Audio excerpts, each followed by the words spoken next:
सब लोग होते तो बंट जाता है काम, है ना? Ma'am, we are live. Okay. Shall I start? Yes, please. Okay. Good morning, everyone. On behalf of Gargi College, Department of Botany, I, Dr. Renu Soni, extend a warm welcome you to all in second day of our national course on plant systematics, classical to molecular approach. I expect that this course will be productive. Due to some technical problem, we have shifted to Zoom where we can accommodate only 100 participants, but we have a very huge participation, so rest of us are joining on the YouTube live streaming. Again, before we start, I request you all to switch off your camera and microphone for smooth conduct of session. Attendance and feedback form will be posted on the chat box at the end of each session, so you are requested to fill it up, and I request you all follow these instructions. It's great pleasure for me again welcome our speaker for today's session, Dr. C. Satish Kumar, for the second day of our course on plant systematics. I also welcome our principal, ma'am, Dr. Pramila Kumar. She is a constant source of motivation for all of us. I extend my gratitude to our superannuated teacher, Dr. Usha Prasad, Dr. Geeta Mathur ma'am, Dr. Kiran Prabha ma'am from our department. They are always a source of inspiration to all of us. Thank you, ma'am. Now I invite our principal, ma'am, Dr. Pramila Kumar, to give a welcome address. Good morning, everyone. Morning. Good morning. I extend a very warm welcome to Dr. Satish Kumar, the speaker for today, Dr. Renu, who is the organizer of this event, all the superannuated teachers who are a constant support of strength to all of us. They're always there to bless us whenever we organize something. And I welcome all the participants who are there to make this event successful. It's a very good initiative by the department to have this short-term course. When Renu came to me to organize this, she was saying add-on course. I said, don't call it add-on course. It is something which is not in the syllabus, but they are giving something extra to the students. So it is a good initiative. I appreciate the department that even during the lockdown period, they are active. They are not sitting idle at home. One or the other activity is always on in Gargi College. That is the spirit of Gargi. And that is why in these 53 years, we have reached a platform where we are today. My best wishes for the program and good luck for today. Thank you so much for giving me a chance to talk to everybody. Thank you so much. Thank you, ma'am, for your thought-provoking address and always motivating us to organize these short-term courses. Thank you so much, ma'am. To move ahead, I invite Dr. Geeta Mehta, ma'am, senior most faculty from the Botany Department, Gargi College, to introduce today's speaker, Dr. C. Satish Kumar. Mehta, ma'am, mic mute hai.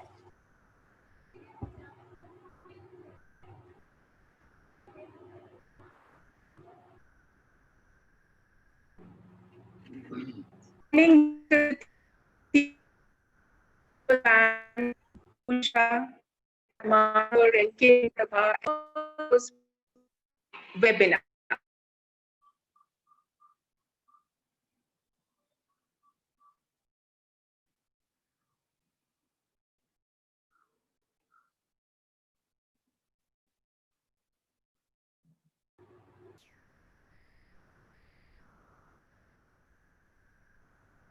I think there is some problem in connectivity with Geeta Mehta, ma'am. Just wait, I'm just calling her.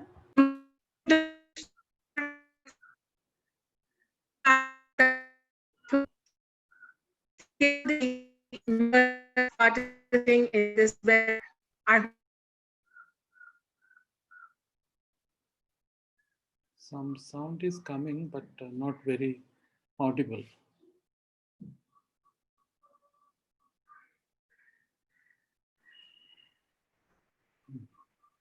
Geeta ma'am, your voice is not coming so clear.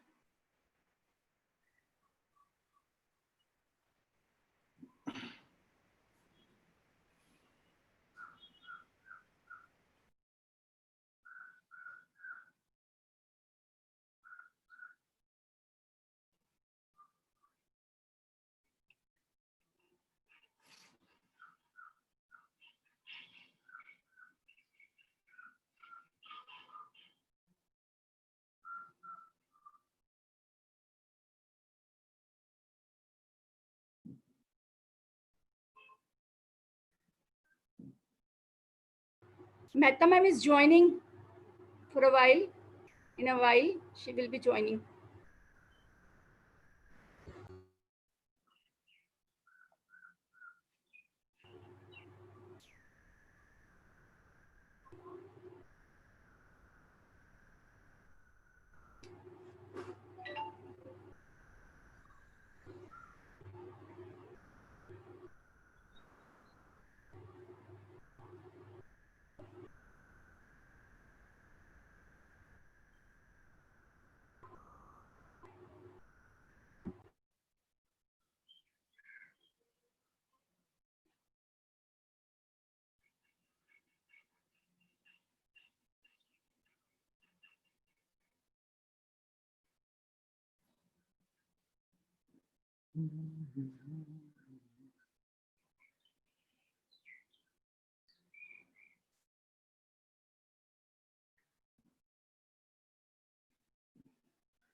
Since there is some connectivity issue, Mehta ma'am is unable to join us, but she will be giving a welcome address on phone.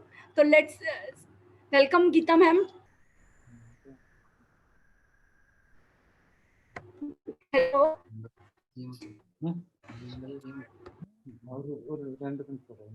Ma'am उसमें आवाज नहीं आएगी. And there's some small technical problem.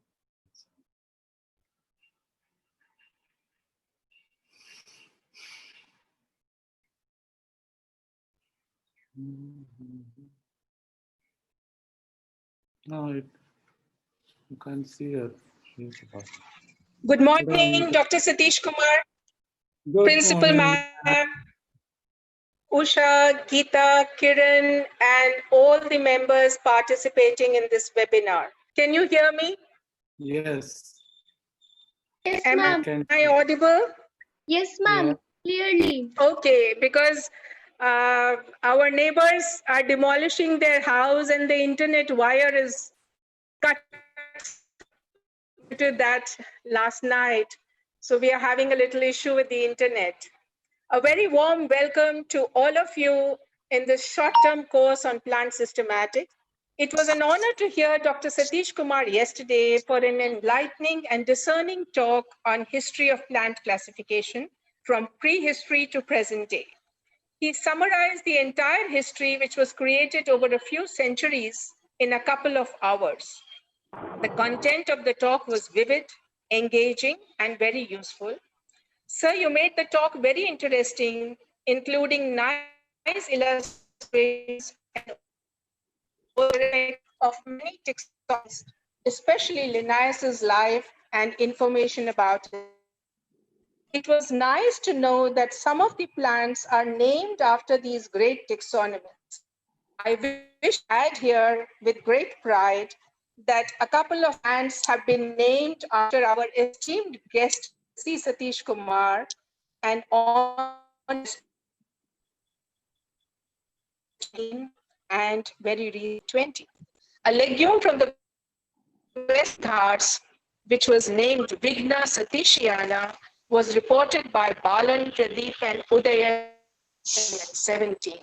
Very recently, an orchid has been named Vanda Satishii Motes, and this third name in the scientific name Motes is incidentally the very famous Grand Bank of Miami, US. I had the great opportunity to have Dr. Satish Kumar in our college 6 years ago when he delivered a brilliant lecture on orchids and insectivorous plants.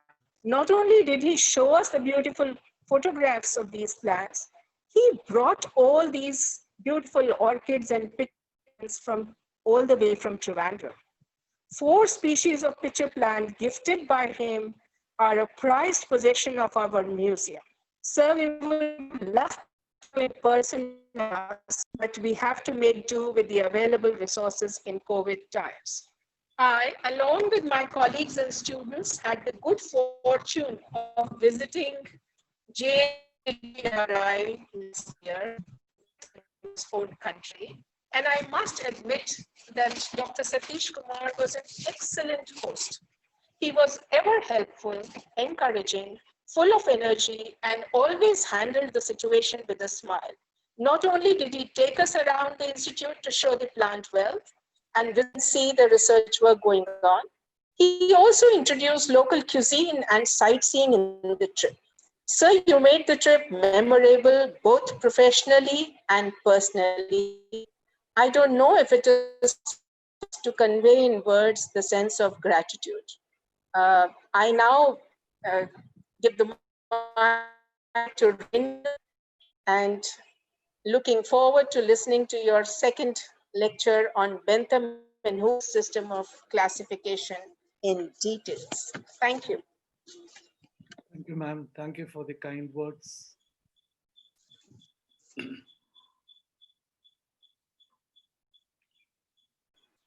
Renu ma'am mic on कर लीजिए. Thank you, ma'am, for the wonderful introduction and sharing the memorable days of the trip that the sir had arranged for us. That was really very good. And now I invite our speaker, Dr. C. Satish Kumar, to conduct his session on the topic, Bentham and Hooker's classification in detail with practical aspects. Thank you, sir.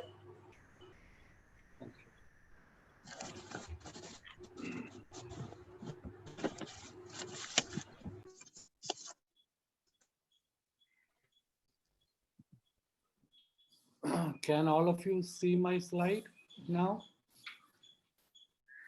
Yes, sir. Hello? Yes, sir. We can see. Okay. Very good morning to all of you. Thank you, Renu, again for the second lecture, arranging the second lecture, which unlike yesterday's lecture, which was much prolonged without myself knowing what was happening. Sorry for that, and I apologize all the people who were sitting all the time. No, sir, it's our honor to hear you and to know the whole test. It's okay, sir. Yes, sir. Please don't say like this. So it We are was so privileged. today I will talk on a different topic, part of yesterday's lecture only, but I will restrict myself to 1 hour or a little more than that. And I will also, I was handed over the questions by Renu yesterday evening of people who asked a few questions regarding yesterday's lecture, which I will answer at the end of this, along with whatever doubts students, delegates have on this particular lecture.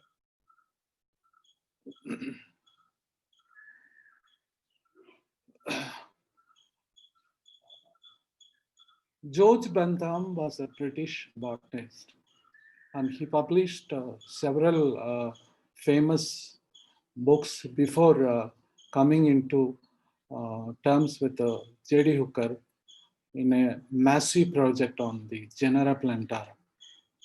And the books he published in 1826, he published a book on the Catalogue des Plantes Indigènes des Pyrénées et du Bas-Languedoc. This was a book, if you look at it, this was published from Paris.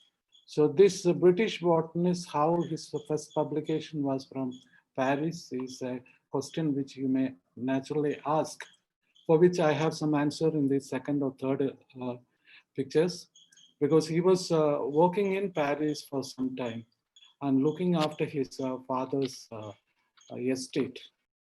And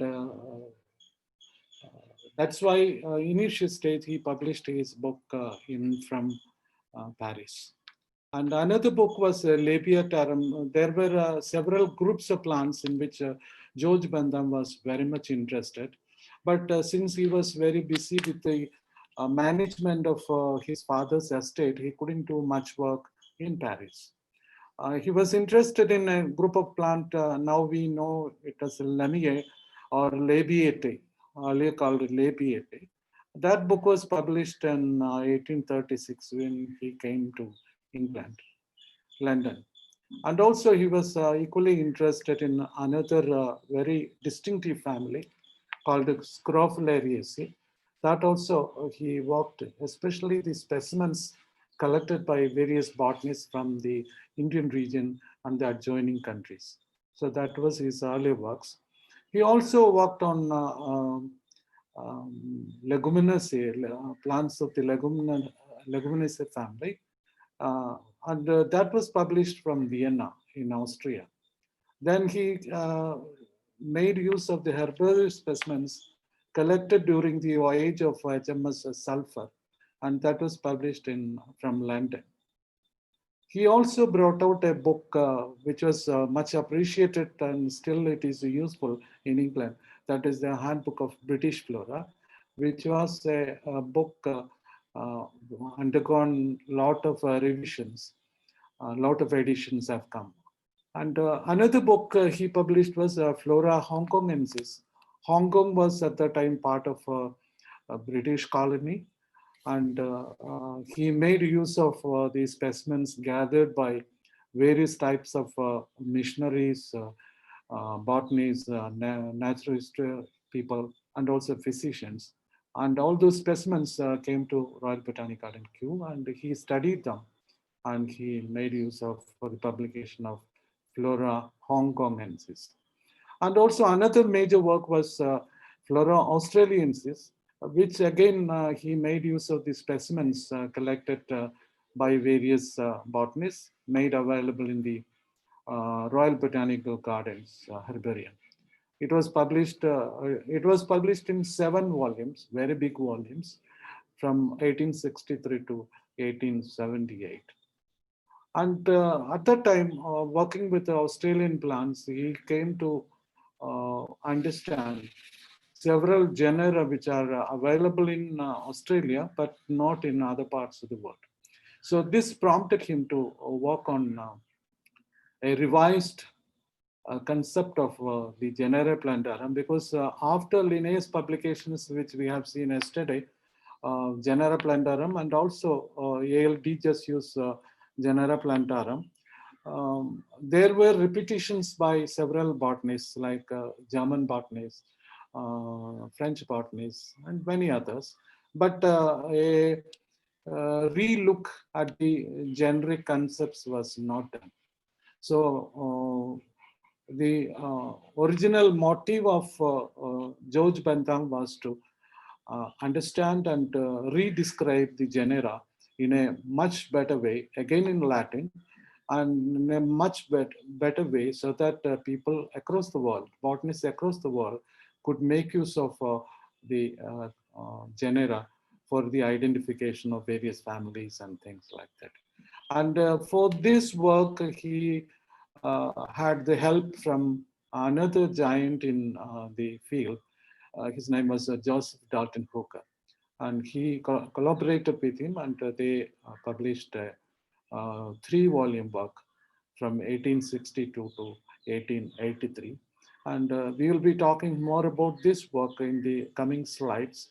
And later, he published supplemental papers, especially with some of the families in which he has not done complete work, which he studied after the publication of the Genera Plantarum, which were again some of the papers published randomly in some journals were also collected and published. J.D. Hooker, all of you are familiar with J.D. Hooker, because he was, though he was a British botanist, for Indian botanists, he has done tremendous work. And still, even after 100 years of his early publications on Indian plants, we still use his works for the day-to-day use of his descriptions and comments on various genera. So he was a British botanist, and he was an explorer also. He explored Antarctica, pioneer plant geographer. He was after Alexander von Humboldt. He was another plant geographer, And he was a son of William Jackson Hooker, who was the first director of Royal Botanical Gardens, Kew. He got graduated from Glasgow in 1839, went to Antarctica during 1839 to 1843 at a very young age on a Ross expedition.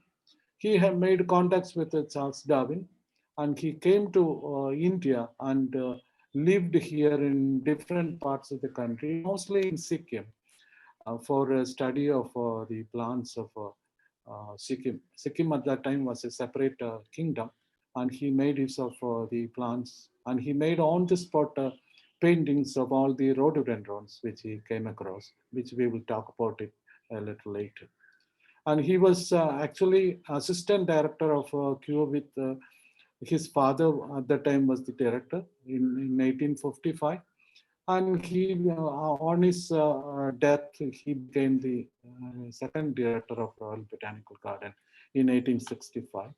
And he was president of the Royal Society of Britain during 1873 to 88. And he got retired from directorship of Kew in 1885. And his last publication was done in 1911 about an impatience in which he had a great interest at the fag end of his life. One of the books which he published based on his journeys in India and adjoining regions, especially Sikkim and other regions, he has written a very popular book in two volumes. That book was called Himalayan Journals, and it was published in 1854.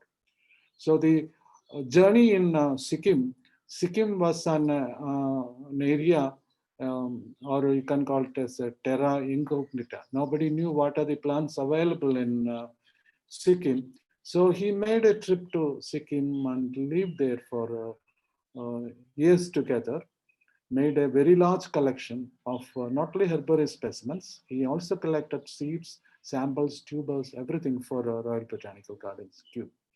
And at different places in Sikkim, he lived along with a group of Lepchas and native Bhutias, and made on the spot sketches of various species of rhododendrons he came across for the first time in Sikkim. Rhododendron, the genus rhododendron, was a great favorite of European cultures and also in horticulture trade. So he collected sacks and sacks of seeds of all the species and sent it to Royal Botanical Gardens, Kew, where all those species were seeds were germinated, and whatever we see in Royal Botanical Gardens, Kew, from Indian collection, if you look at all were originally collected by these great botanists. And of course, and it was sold in several other countries also, because it was for the first time people in Europe were knowing about rhododendrons of India and the stunning color combinations and the flowers of rhododendrons. And he published one book, even when he was in Sikkim, the first 10 pictures, 10 paintings each of his collections were sent to his father in Kew. And his father very farsightedly, he published all those drawings as a separate book, making use of J.D. Hooker's original illustrations, which were enriched and enhanced by the Kew artist.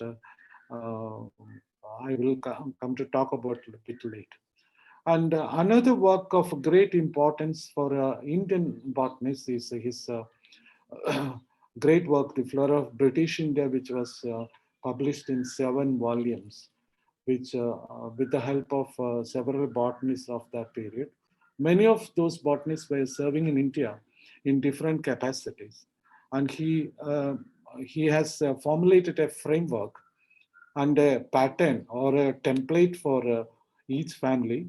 So many botanists contributed to the flora of British India, and strangely and surprisingly, Even after 100 years of its original publication, we still use this Flora of British India at whenever we are running into difficulties with certain genera, which we cannot identify properly.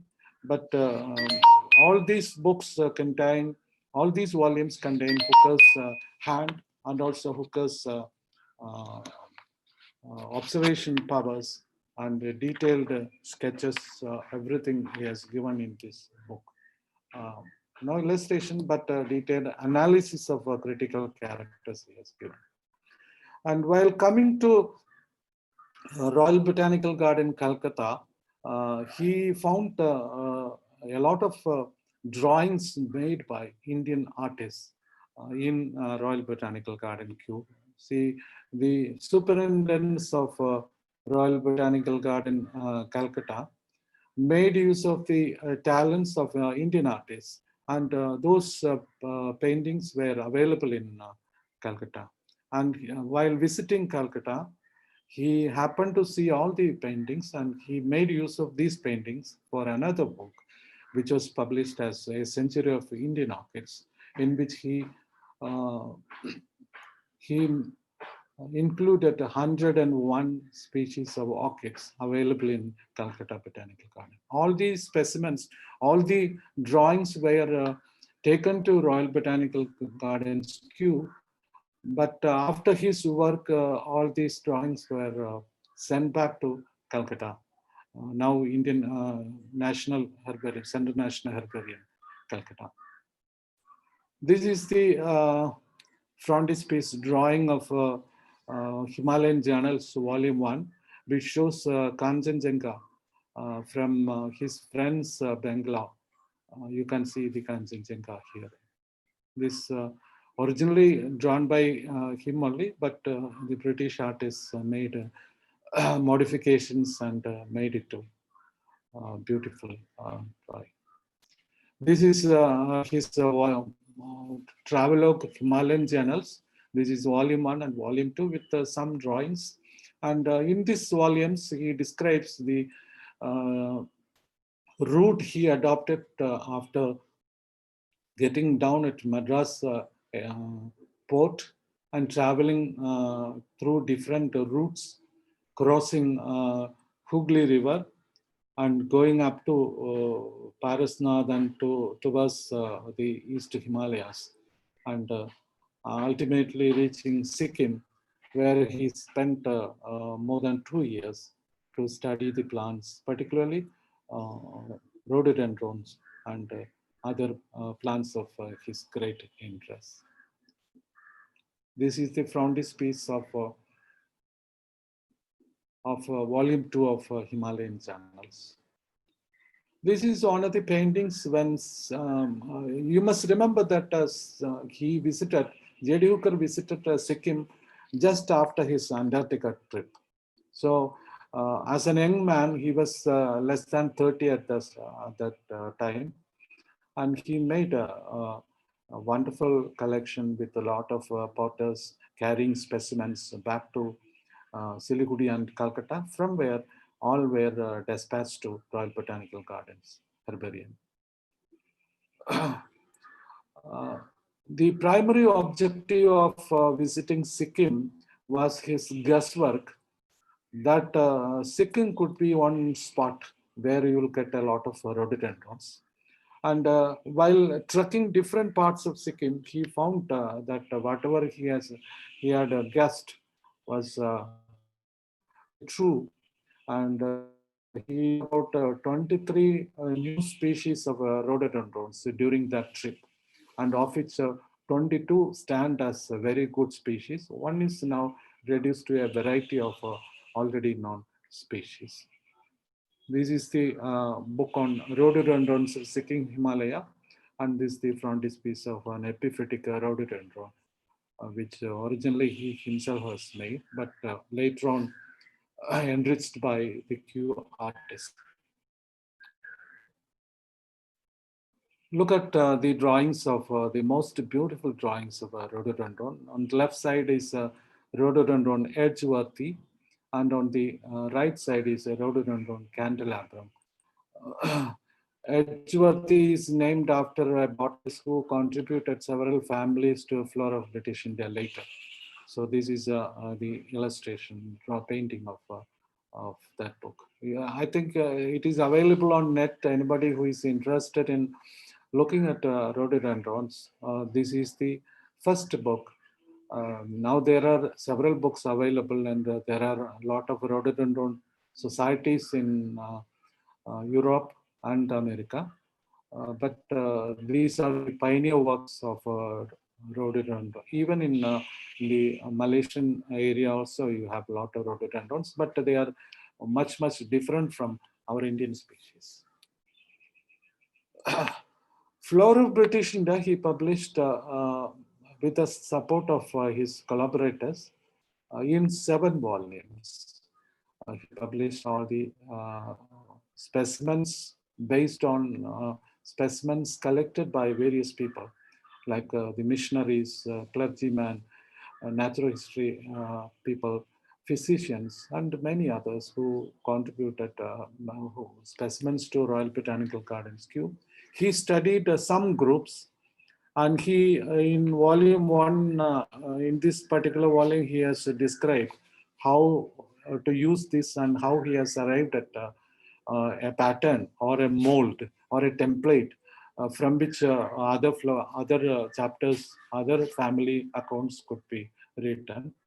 This was followed by his co-workers in other volumes, and it was very nicely done. And if you look at the book, at least one volume, he has used different fonts for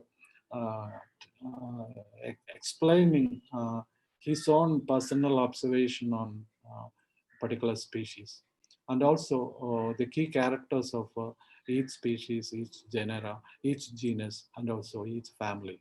So this was something of an epic magnitude.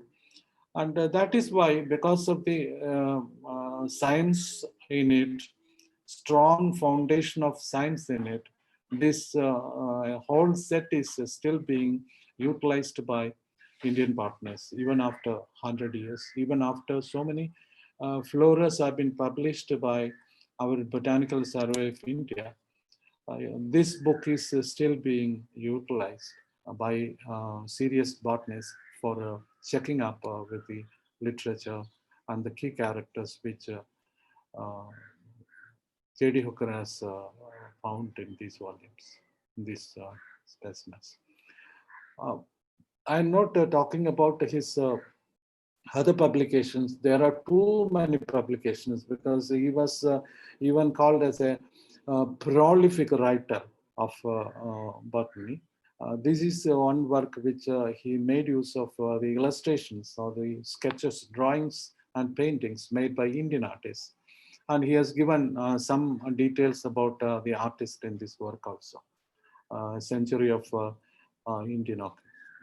This was separately, this was originally published as the Annals of the Royal Botanical Garden, Calcutta, when George King was the superintendent of Calcutta Botanical Garden. But later publishers took out this part and separately they published that as a Century of Indian Orchids because orchid is a theme which is much appreciated, valued, and people made use of. So this work was separately published by many publishers. These are some of the paintings. I don't know whether you can see it or not. On the left side, it is written, drawn by L. Singh. Lakshman Singh was an artist of Calcutta Botanical Garden for many years. If you look at the oldest painting of Lakshman Singh in Calcutta Botanical Garden, in the herbarium, and almost at the end of his career also, if you look, he worked in Calcutta Botanical Garden for more than 30 years. And during these 30 years, he made a wonderful collection of paintings, mainly orchids, but there are other groups of plants also, but orchids he has made stunningly beautiful paintings. And one of the interesting things, because these paintings were done, many are in color also. This is a black and white painting only, but many are in color. And in Calcutta Botanical Garden, you can, in the herbarium, you can see the original colored paintings of Lakshman Singh. And the most important thing about this artist, Lakshman Singh, is that the paintings which he produced during the time of several superintendents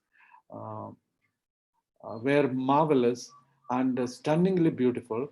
And even at Kew at that time, similar paintings were not available. So that was the merit of this artist, Lakshman Singh, who was attached to Calcutta Botanical Garden. Unfortunately, we do not know much about the Indian artist, except that he has done good work. If you look at the paintings available in Central National Herbarium, you could gather a lot of information, because that was the time when paper was, good paper was not available.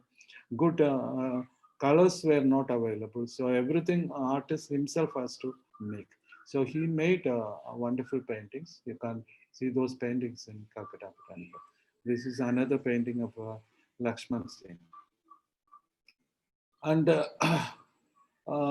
this series of stamps which Mozambique has produced when 100th year of his J.D. Hooker's death was celebrated. So this was this series was Mozambique. And if you look at the thing, they have depicted along with J.D. Hooker several other people with whom JDH had a lot of connections, like Charles Darwin here, and then his artist. He was his famous artist of Royal Botanical Gardens, Kew. His name was Walter Hood Veitch, and he made several hundreds of drawings and paintings for J.D. Hooker. And about Charles Darwin. Charles Darwin was a very close friend of J.D. Hooker, with whom Darwin shared his experiences of Galapagos, a visit to Galapagos Islands, and also his first idea of origin of species, which J.D. Hooker kept it as a secret for 25 years, long years, after which only the book was published. So in 2017, 30th June, it was 200th birth anniversary of J.D. Hooker. And I brought out a small booklet on that occasion, and we had a seminar also on J.D. Hooker's various contribution in TBGRA. This is another genus in which he had a great interest, a genus called Nepenthes. Impatiens, orchids, these were his favorite groups of plants. This is the cover of that book. And George Bentham and J.D. Hooker, they joined together on a project called Genera Plantarum, because it was a practice in those days when people used to talk about, write about genera and species.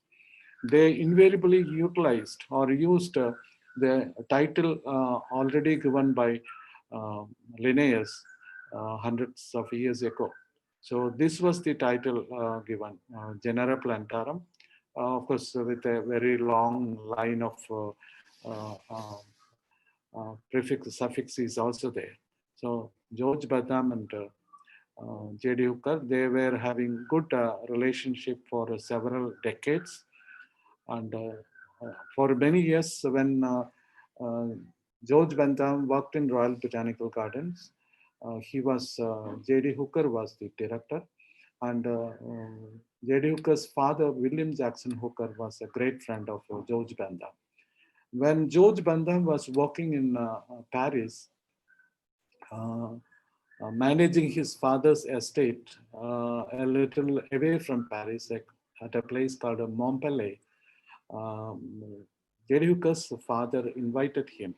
If he has any interest to come over to Britain, you can come and work in Royal Botanical Gardens, Kew. So after the death of his father and uncle, this man had a great fortune kept by his forefathers, and he came to Britain and established and worked in Royal Botanical Gardens, Kew. In 1865, Jericho's father died, and Jericho offered all help, continuous help for George Benda, and they launched a project called Genera Plantarum, in which the classification was proposed. So if you look at the concept or the origin of the theme of this book, Benjamin Hooker's classification, was mainly because I have already told you that Bentham was living in France for many years, and he was very much impressed by the French naturalist Pyramus de Candolle and his analytical tables of French flora. So he was very much interested. And he was actually at that time began to study botany while working in the estate of his father in a place called Montpellier, France, and serving as a secretary to his uncle. At the same time, he was a secretary to his uncle. His uncle was a famous British philosopher and a jurist. His name was Jeremy Bentham. So in 1833, upon inheritance of his wealth following the deaths of his father and uncle, Bentham shifted to his full attention to botany and came to England. That is how the work started. Collaborating with J. Hooker's William, the senior Hooker's son, Sir Joseph, Bentham spent 27 years in research and examination of specimens. So you must remember, he was an immensely rich person. He didn't want any job or anything. So full time he was working for 27 years, looking at the specimens, living collections of Royal Botanical Gardens, Kew, and also herbarium specimens gathered over a century, and made descriptions and based on his personal observations. And at the same time, J.D. Hooker on his part, though he was bogged down by the administration of as a director of Royal Botanical Gardens, he also worked at leisure time, and both of them together they published Genera Plantarum in 3 volumes, published between 1862 to 1883. And this was published in Latin and covered almost 200 families or orders in that of 7,569 genera were described in this. All the descriptions were prepared anew, which included more than 97,200 species of flowering plants. That is the importance of Genera Plantarum in that work. Look at the way in which this was published. The first part of the volume 1, it was published in 1862, though in the original volume this year is given. Actually, it was published in parts. First part was published in 1862, second part 1865, and the third part in 1867. Together form the first volume. And volume 2 was published in 1873 and 1876. Volume 3 in 1880 and 1883. This is the title page of the first volume, second volume, and the third volume. The system which they conceived was based on the form of the species and its relationship with other related species. And it is called a form relationship principle, which is purely based on morphological characters of not only vegetative, but also floral characters, seed characters, embryo characters. All those characters were made use of in arriving at generic concepts crystal clear. If you look at the descriptions of genera in Genera plantarum, it is written in a simple and lucid Latin language, which anybody can follow. Nowadays, we have facilities to translate it into English also. Google Translate, you can copy this, cut and paste, you will get the English translation. And how beautifully all these were done by this duo is something very interesting. Thus, the various genera were grouped under orders, on different orders under cohorts, which is equivalent to the present day order. And these were families, and we are based on overall similarities and differences, which earlier times it was not mentioned in earlier publications of prior to Bandhavan Hooker. Relationships were not at all mentioned, whether by Swedish botanists or by German botanists or by French botanists. Of course, French botanists, there were some work which looked at the overall similarities and differences. A few orders in this work which could not be satisfactorily accommodated in any cohort were treated as anomalous order, ordinary anomaly, such as Moringa or drumstick tree under Moringae. So there are a few others because they were passing through a very long period of gestation of the book, and the book was not even born. So some groups of plants, they couldn't completely study in vegetative and in living condition or in herbaceous specimens. So all those things which they felt at that point of time were not fitting with the general principles or the general characteristics of broad outline. So they put it as ordinary anomaly, like Moringa. If you look at the Bandhavan Hooker system, it is like this. The dicotyledons were divided into Thalamiflorae, series 1 Thalamiflorae, Disciflorae, and Caliciflorae. And under Thalamiflorae, they have given different orders or cohorts. They call it as cohorts, or it is equivalent to orders like Ranail, Parietal, Polygallinae, Caryophyllinae, Guttiferae, and Malvaceae, like that. So in which they have grouped different families, Ranunculaceae, Magnoliaceae, Annonaceae, etc. Yesterday I mentioned about ALD just used a family proposal published in 1789. And when Genera plantarum of Bandhavan Hooker was published, families were already accepted as a and given name by several people. So in this Bandhavan Hooker system, all the genera were grouped under families, and all the families which are logically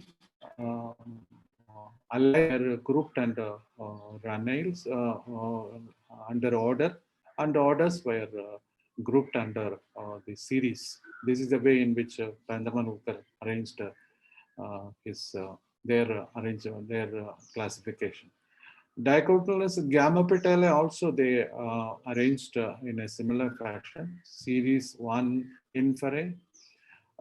Because if you look at the characters which they have given, it is easy to identify. When you collect a plant and when you dissect the flower, you can easily place the plant, which order, because easy to use characters were selected for classifying the different groups of plants. So the series one is Inferae, in which rubiales and asterials and campanulals were grouped with different families. Series two was Heteromerae, so where ericales, primulales, ebenales were included. And the third series were bicarpellate, where junctionales, polymoniales, personales, lamiales, with all lots of families were included. Dicotyledons where Epitalus members were there, treated under a group called Monoclamidae. And in Monoclamidae, he looked at, these people looked at various series like Curvembrae, multi-ovulate aquatic, multi-ovulate terrestres, Micrumbrae, Daphnes, Achlamidosporiae, unisexual, and the last one is ordinate anomalies, the anomalous families like Empitraceae, Ceratophyllaceae, Morinaceae, and several other groups of families. One of the striking character of this Vandermeer classification is they have inserted gymnosperms between monocotyledons and dicotyledons and monocotyledons. All the gymnosperms were grouped under this family, this junction. And monocotyledons immediately follow gymnosperm. Monocotyledons were divided into 7 series called microspermae, in which Orchidaceae burmanniae and others are there. Epigynae, where Gingivas, bromeliads, and many other families were included. Coronariae, which is containing families Liliaceae, Pontidariaceae, and others. Calycinae with the families Jungaceae and Palmae. In Nudiflorae, where floral bracts are often much reduced, so they have included Typhaceae, Cyclandaceae, and many other families. Apocarpae have Alismataceae, Naiadaceae, and many others. And the last group was Glumaceae, which, as the name indicates, the floral bracts are represented by glooms like Eriaculaceae, Guraminae, and a few others. People talk about the merits of this classification, which we will discuss a bit later. If you look at it, is the careful observation and original description of genera from living specimen. This is one most important plus point of this classification. All the descriptions were made mainly from living specimens or from herbaceous specimens. They have not copied anything from any published source, but all were original descriptions of the others themselves. And since they studied the specimens, they made comments on it. And all these comments were ultimately made use of in their taxonomic judgment, and set a standard for generic description, including all characters. The system is easy to work out and most suitable for all practical purposes. This has some controversy sentence, though that's why I put it in bold letters. I will tell you about the controversy. In other words, it is quite easy to identify the plant to family level with the help of this system. This is one advantage of Vandermeer-Hooker system. The problem or the controversy surrounding this work is most suitable for all practical purposes. This is actually the propaganda of the British media or the British academia, that this is the easiest and most suitable system available. In those times when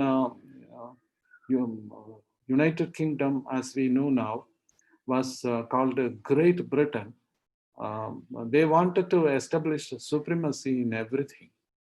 And even in classification also, they wanted to have their supremacy. So they proposed it. And because much of the countries outside Britain, especially in Africa, in Asia, and many other regions, all were their colonies.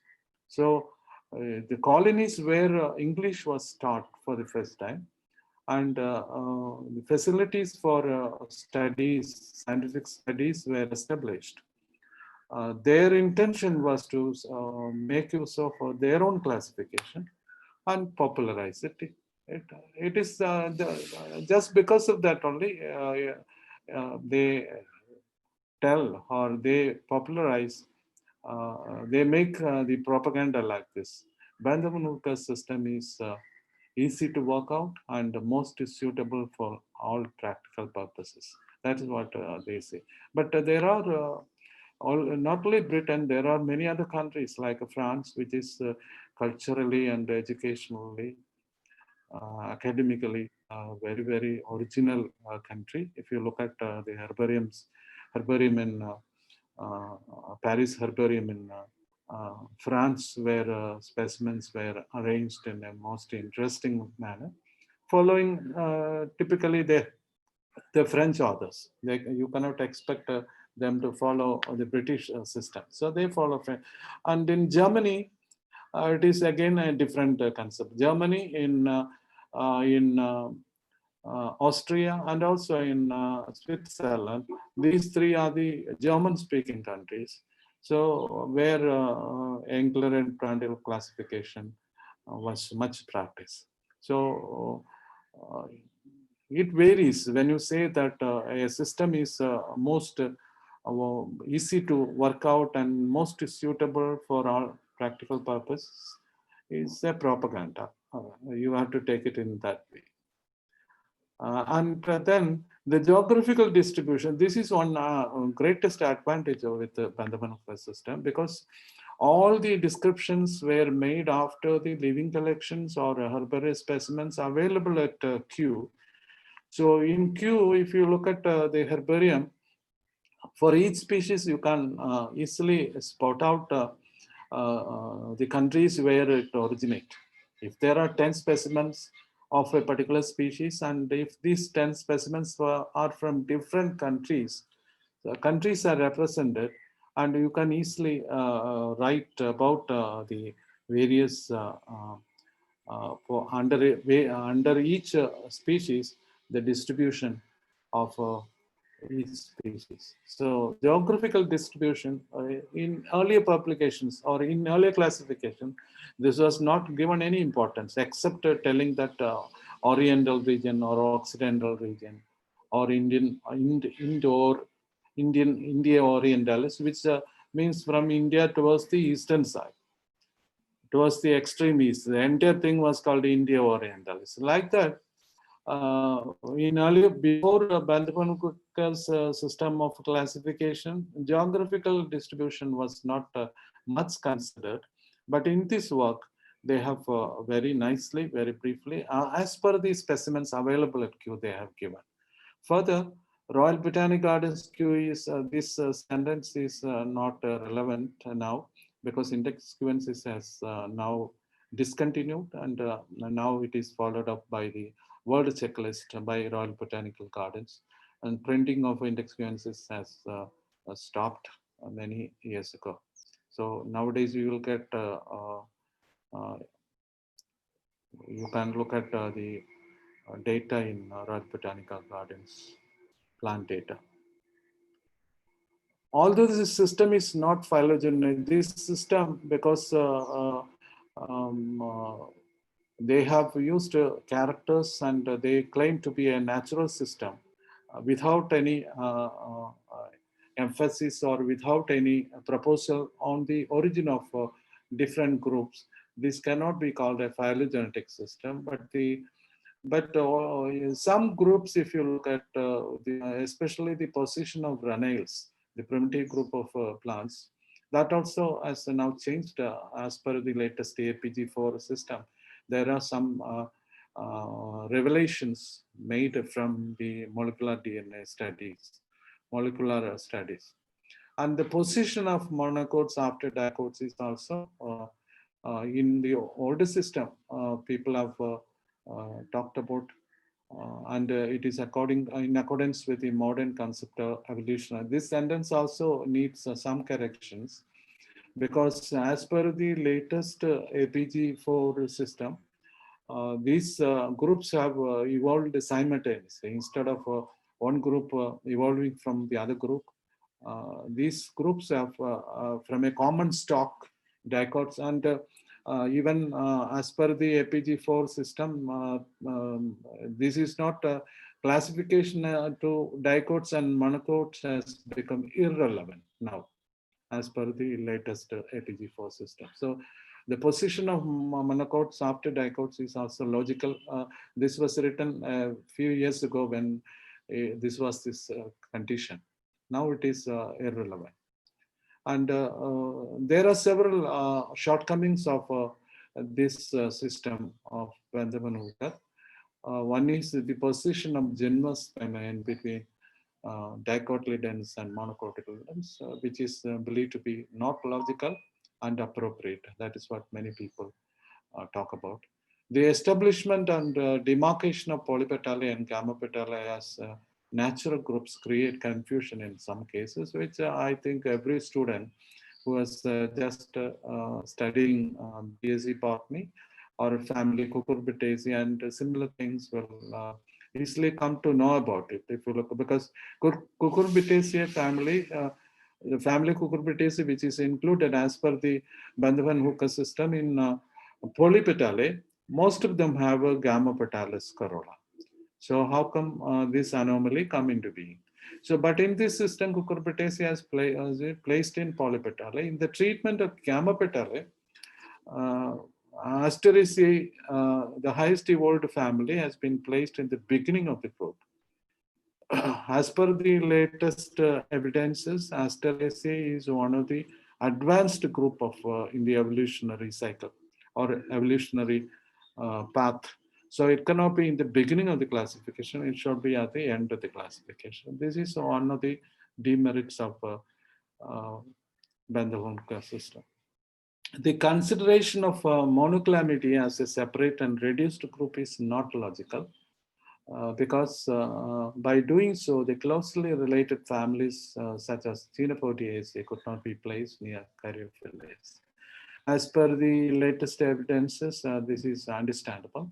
Similarly, the inclusion of Orchidaceae in Microspermae, the starting series of monocotyledons, is not in accordance with the recent evolutionary. Just like I have mentioned about the Asteraceae, Orchidaceae is included in the beginning of monocotyledons, which is actually anomaly, because Orchidaceae is a highly advanced family as per the latest evidences gathered from various studies.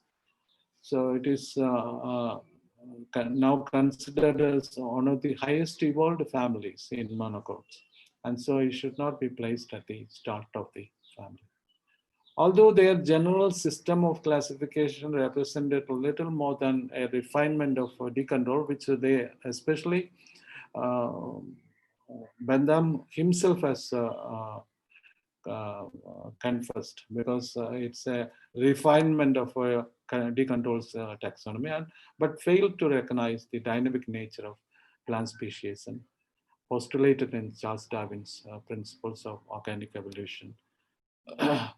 This is one serious thing, because though he was, J.D. Hooker was very close to Charles Darwin, he didn't take the ideas of Charles Darwin, especially the organic evolution, the origin of species, all those things he never took care of in making use in the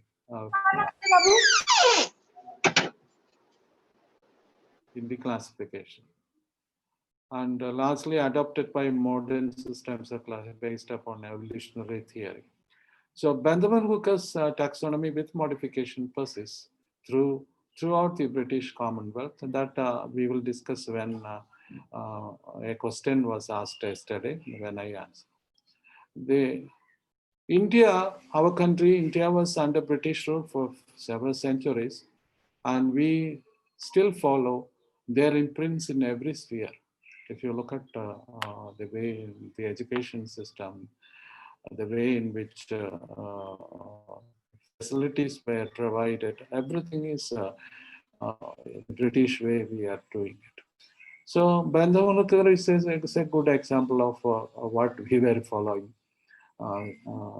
in all these years. So there is no wonder about why Bandhavanagar system is followed here in India, why not other systems.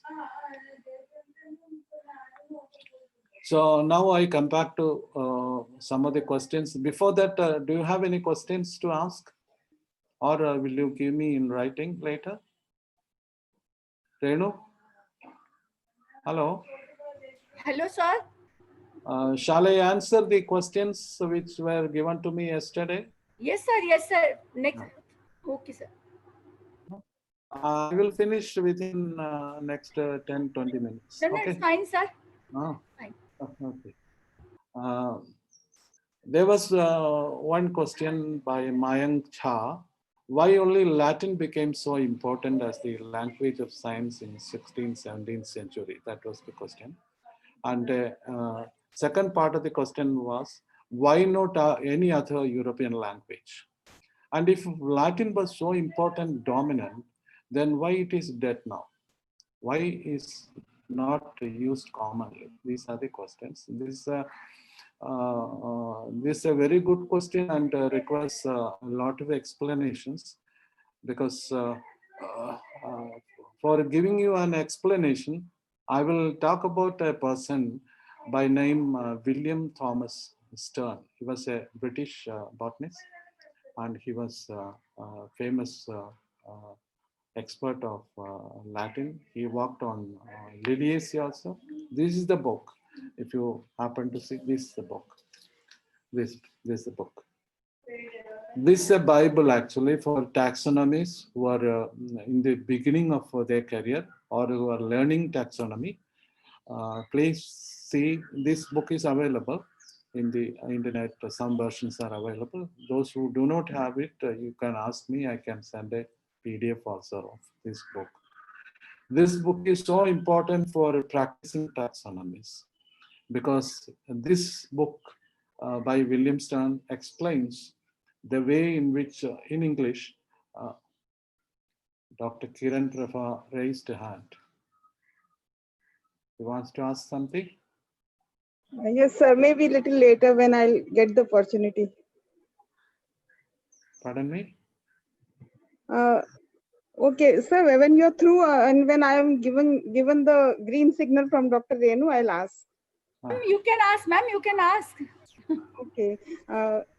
Thank you, Dr. Satish Kumar, for a wonderful insight of this Bentham and Hooker, which we have been teaching in our career in the taxonomy for I think 35 years. I have also taught this to the students, but your input was little more than that.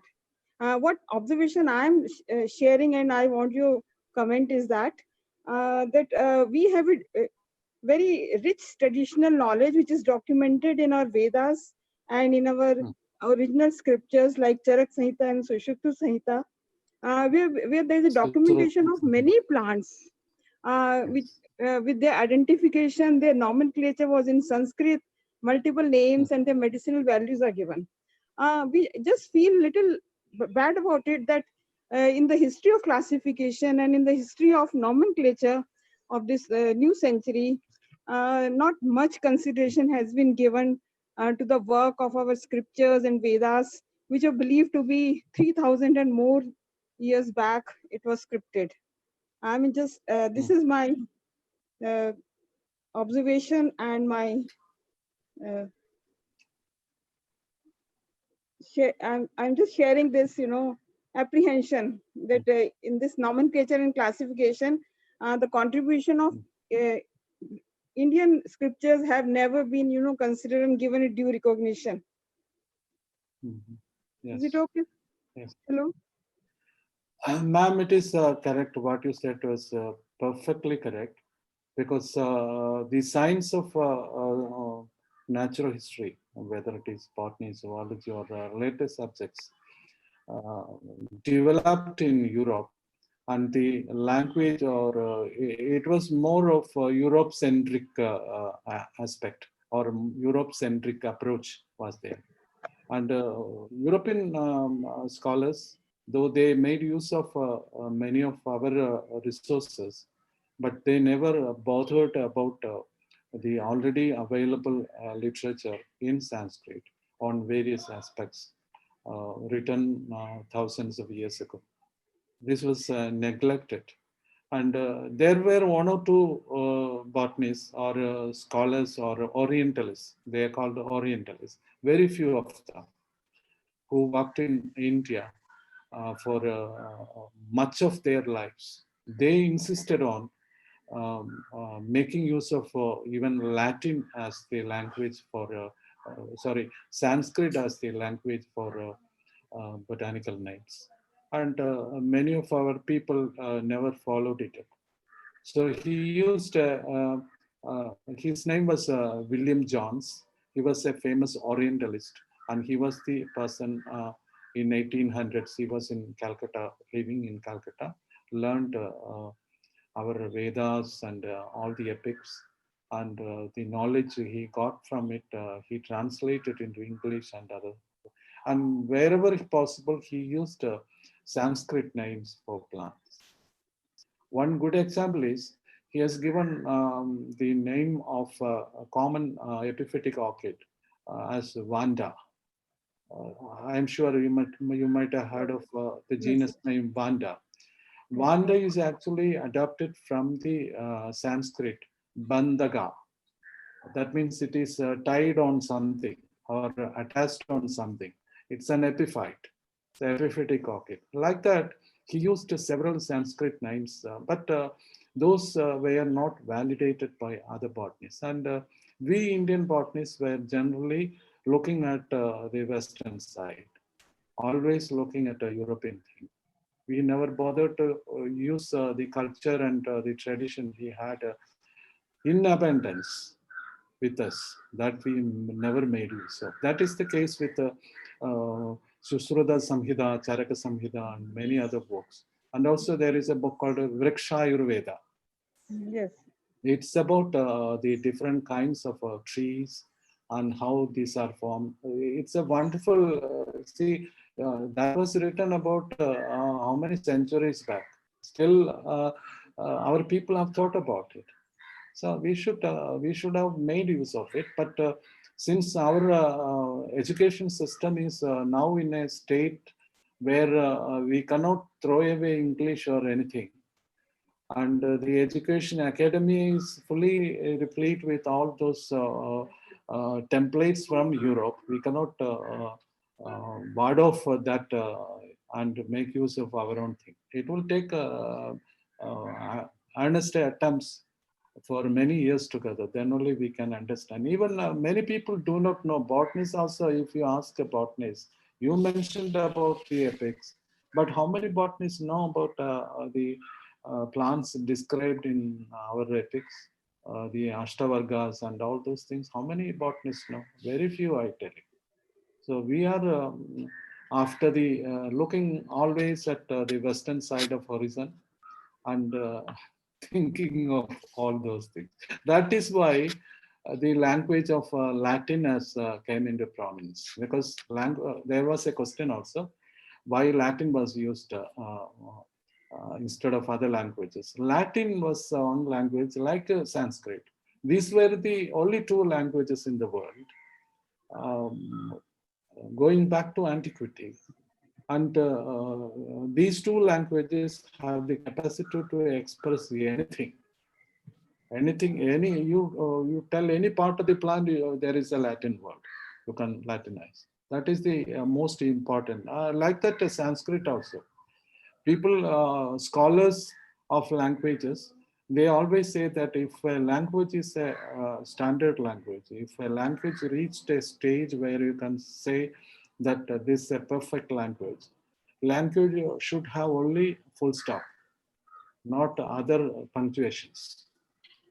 So Latin is one language where only full stop is there, and Sanskrit is another language, second language where only full stop is there. There are rest. You look at other languages, all are new languages. Even English, if you look at, we have a lot of punctuations.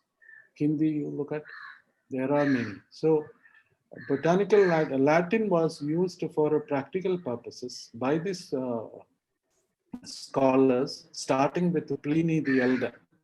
So that was the legacy followed. And in 16th century, this was given more importance. And because that language is very handy, because Latin was taught in many of the European centers of learning. That is why. Thank you so much. Thank you for the detailed explanation. Are you happy with the explanation? It's okay. I mean, you gave the many references of Indian contribution in the nomenclature. That satisfied me a little bit. Thank you, sir. Okay, ma'am. Botanical Latin, this book by William Stern, originally published in 1966, and it has gone to several editions, is perhaps the most memorable of Stern's works. Though he has done a lot of work on lilies, taxonomy of lilies and things like that. But he was a bibliographer, a person of great knowledge on antique work. And this is a guide to what it is still, lingua franca of botany, that only he could have written. If you you should get a copy of this book, and for the immense knowledge of botany, down centuries is in this 1000-page book. It is there, written in English. If you are unable to understand Latin, this is the book you can make use of. Neither plants nor their names stay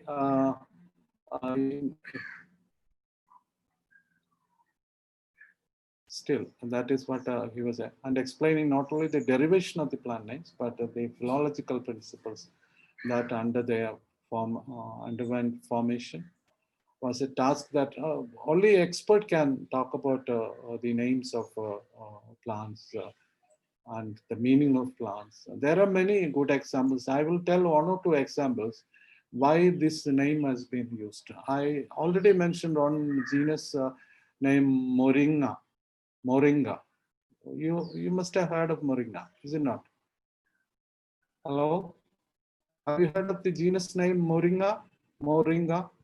Yes, sir. Moringa is actually a Malayalam name, and it was first published from Malabar region in a book called Hortus Malabaricus. And that description and illustration were used by Linnaeus. So that name was given the Malayalam name, Moringa. And there is another plant called, can you pronounce it? Ixora. What is the name of Ixora? What is the name? How will you pronounce? Sir, Ixora? Ixora. You pronounce that Ixora. As per the, actually that name originates from the Malayalam name, or not Malayalam name, it can be Indian name. It is in a book, again in Hortus Malabaricus, it is called, the flowers of that species are used for as floral offerings to the god. God in Sanskrit we call Ishvara, is it not? Ishvara. So Ishvara, what name he has written is Issora, Ishvara. So in Latin, if you translate this into Latin, Latin doesn't provide use of two double consonant is not used. If there are two S's, in botanical, when you convert it into Latin, the SSL will disappear, and in place of double S, X is added. So it becomes Ixora. So we call Ixora. Very interesting. This is the way in which botanical names have been derived. And there are several other cases. If you look at that itself will take one full day for a discussion, but it is funny and engaging and enlightening also for every botanical name. I just mentioned only 2 examples. There are many others. So botanical Latin derives from the Latin of the Roman writers about plants, notably Pliny the Elder. This was the beginning. He has written. Everything starts with Pliny the Elder, whom I discussed yesterday. It accordingly owes its existence to the survival of Latin to Middle Ages. Middle Ages means 16th and 17th centuries, and its retention in the Renaissance period, and well into the 18th century as one internationally used language of learning among the peoples of Europe, none of which then possessed a vernacular language sufficiently developed and widely known enough to challenge the supremacy. So that is the reason why Latin was used. There was a question. Had Latin lost its supremacy before the 16th century, there would probably be no one international system of botany nomenclature today. For its use by herbalists and botanists in 16th centuries established the tradition inherited by the founder of botanical nomenclature, Linnaeus. See, Linnaeus very correctly used Latin, and Latin was in those days, in the 17th and 18th century, 16th, 17th and 18th centuries, Latin was taught in European centers of learning, in all the colleges, and all the books were written. Scholars write in those days have written only in Latin, because if you are not a scholar, you cannot write in Latin. So Latin was taught in those days. So that's why Latin, even medical terms were also Latin. Even now also we say Latin names, all are Latin names. Many of the medical terms which we still use are by contribution by Linnaeus, like malaria and all those things were Linnaeus' contribution. So botanists contributed many things to other disciplines also. You must remember, as botanists, we should be proud of. Like Linnaeus contributed to plant, animal world, and even medical science, and also to the mineral world also. So such was his impact contributions, impacting a wide variety of subjects. So during the period when scholars interested in plants in their own vernaculars, that was very difficult, because if you look at India is such a big country with a lot of languages at every 500 kilometers area. So we have a lot of vernaculars. So if I tell one name, you will have a different meaning in your own place. So botanical name, if I say Vanda Cerulean, means Vanda Cerulean, the entire world, Vanda Cerulean is one species.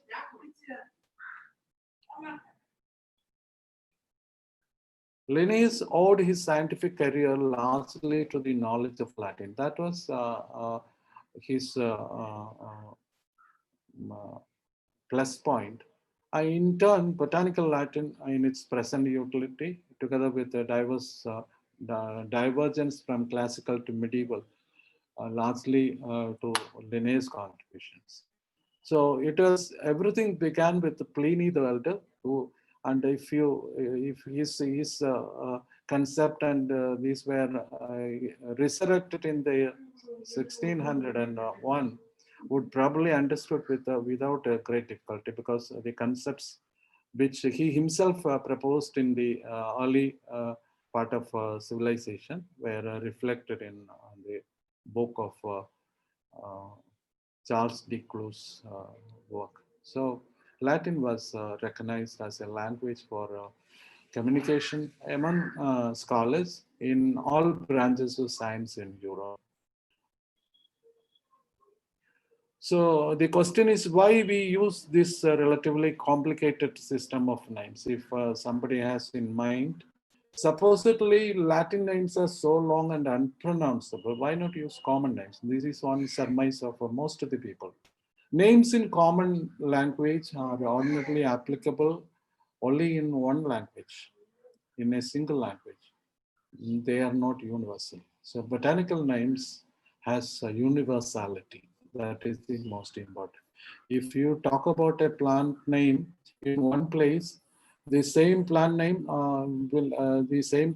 if somebody hears on the northern latitude will have the same image of the same species. That is the importance. But if you talk about some name in vernacular in southern part of India, even in northern part of India, it will not, it will be a different species. So Latin was necessary. In most parts of the world, relatively few species have common or vernacular names in any language. This even in our state also, in our country also, if you go to forest, if you take anybody who is a forest dweller, if you ask a name for that particular plant you have collected, they will say it's a wild plant or it's a cartijadi. They will say it's a wild plant, beyond which they cannot tell. So all species or all plants do not have any common name or vernacular name in any language. And common names are, this is the most problematic area. Common names are applied indiscriminately to genera, species, or variety. There are many examples of it. People, without knowing what it is, people have used common names for different species in different regions to different genera, species, and variety. Often, two or more unrelated plants are known by the same name. That is another difficulty. And frequently, even in one language, a single species may have more than one common name, which makes things much worse. Even in different localities, if you look at Kerala, which is just 600 kilometers length, even every 100 kilometers, if you look at the plant will have a different vernacular. So it will be very difficult. So you cannot use a common name. And you should have this Latin has survived this many centuries, and it's Latin names are to be used. Second question is, there are different criteria till date, but we still don't have a perfect classification. Is there any possibility of another new and more accurate classification system? This is the question. Diksha Prakash, I don't know whether she has come today. The answer would be like this. The classification process or the concept of classification of the entire group of plants covering the whole world is difficult to arrive at, and it is still evolving. It is still evolving. People do not know. In early times, many people have tried to make a classification based on their experiences with plants and also experiences with their properties and things like that. But when it is arranged in a systematic way, it becomes difficult. And many of the people, unlike Linnaeus and others who had a much wider knowledge of plants across the world, now we have very few people with the death of Takhtajan who had a lot of knowledge on plants of northern latitudes and southern latitudes. Now we don't have such people. Whatever they acquired, they published in their works, and with the death, everything vanished, whatever they acquired.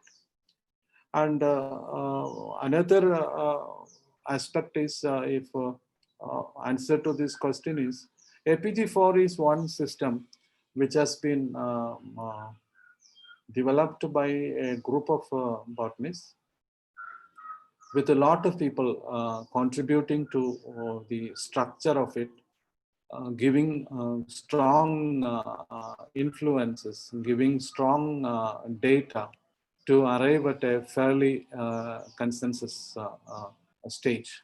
So APG4 is the nearest one we can think of having a, but you cannot use the word perfect because classification can never be perfect.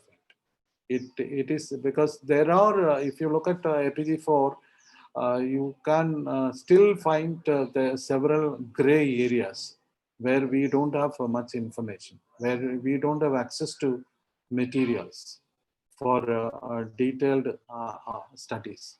So in such a situation, we cannot, so I don't know whether my answer will help you. As I mentioned yesterday, classifications will come and establish for some time and slowly fade away. And some other classifications will come and take their position. The present APG4 system is trying to solve many unsolved problems of the past left as such by botanists who did not have access to large material for critical studies. For many decades in future, APG4 will serve the purpose, but who knows? Something else will appear all of a sudden and change the entire face of taxonomy. Classifications are evolving themselves with the new advent of technology and methodology and access to plants from remote corners of the world. Question 3, could you please re-explain trivial name concept? How is it? This is a question by Kasturi Chakrabarti. Could you please re-explain trivial name concept? How is it different from binomial name? And it is already written. It was actually later answered by one of the students. I would say then the word trivial, if you immediately jump into conclusion that it's an English word, it is not correct. That is the that is the word which makes you complicated. Things complicated or gives an picture which is not true to its original concept. Trivial is not an English word. What Linnaeus used was a nomina trivia. That means it's a common word, nomina, common name or an ordinary name. Linnaeus at that point of time, Linnaeus never used a binomial or in that book, he has not a binomial. So for a species, he used the name, trivial name. Trivial name means it's an ordinary name. Ordinary name means it is equivalent to binomial. Binomial, the word binomial was later explained and established. And the word trivial was just disregarded. So trivial name is nothing but a binomial. Okay. Linnaeus' most lasting achievement was creation of the binomial nomenclature. The system of formally classifying and naming organisms according to their genus and species. In contrast to earlier names that were made up of diagnostic phrases, very long names, binomial names or trivial names as Linnaeus himself called them, conferred no bias about quality value of the plant species name. Rather, they served as a label. This also you should remember, a label naming system by which a species could be universally addressed. This label naming system was also implicitly hierarchical as a species is classified within a genus. The first use of binomial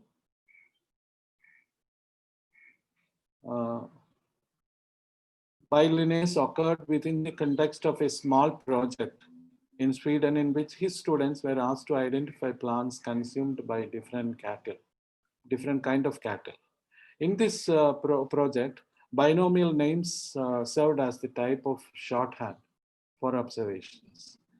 So despite the advantages of this naming system, binomial names were used consistently in print by Linnaeus only after the publication of Species Plantarum, published in 1753. So to tell you briefly, this trivial name or nomina trivia, he used a Latin word, and it has nothing to do with triviality of the name, as if you immediately jump or translate into English, it is not so. So Linnaeus used this name, trivial name, or which is later called binomial, actually in a project in which his students were asked to undertake studies on different kinds of plants used by different kinds of cattle. So each one was given a trivial name. It's an ordinary name was given. So this was before the publication of Species Plantarum. And even in Species Plantarum, he used the word trivial name, which was equivalent to the binomial. Okay, I hope it is now clear. Shivali Sharma, what did Bohin actually say about binomial nomenclature? Please explain. Binomial nomenclature proposed by Bohin and later by Linnaeus. So, to tell you frankly, Linnaeus used Bohin's concept of binomial nomenclature, because in Bohin's work, Pinax Theatri Botanici, or Illustrated Exposition of Plants, published in 1623, he used two word names for all the plants. He used described about 6,000 species while introducing the practice of naming plants by the genus and species, called a binomial nomenclature, which was a system that found wide application by equally famous British botanist John Ray and the Swedish botanist Linnaeus. But the problem with Bohin's work was, true that he used binomials in this work, but he never gave any explanation for, or the philosophy of his binomial nomenclature was explained in this work. And also at a later date, Bohin he deviated much from his binomial nomenclature. So we can say that though he was the person who first used binomial nomenclature, he was not consistent. And he didn't explain his philosophy of binomial nomenclature in greater detail so that we could follow it up. So John Ray in Britain also did the same thing. He followed Bohin, Caspar Bohin's work in British plants, but he also used long phrases of the plant, not consistently. But Linnaeus got the cue from Bohin, and he used it consistently.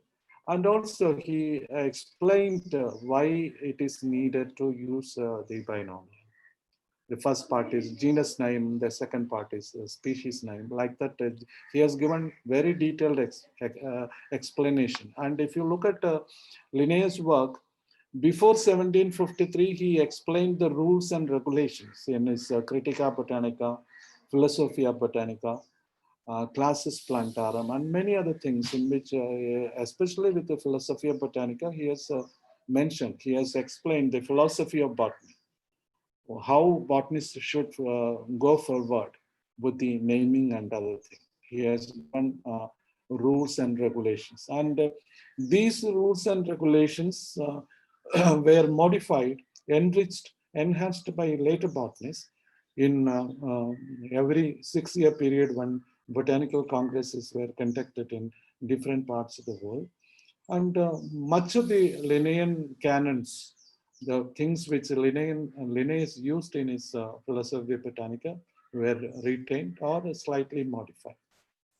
So though Bohin can be the person who originated the idea of botanical nomenclature, binomial nomenclature, he didn't explain what is his idea about it, or what could be the philosophy behind that was not explained. But Linnaeus explained it in a publication, in a book, before writing Species Plantarum, and explained it thoroughly and the reasons for which for each undertaking also was explained by Linnaeus.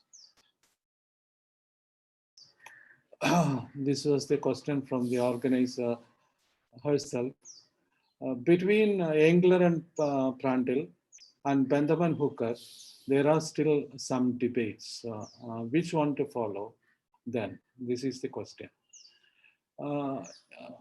I will say there are still some debates. That part I will say that true. This is true.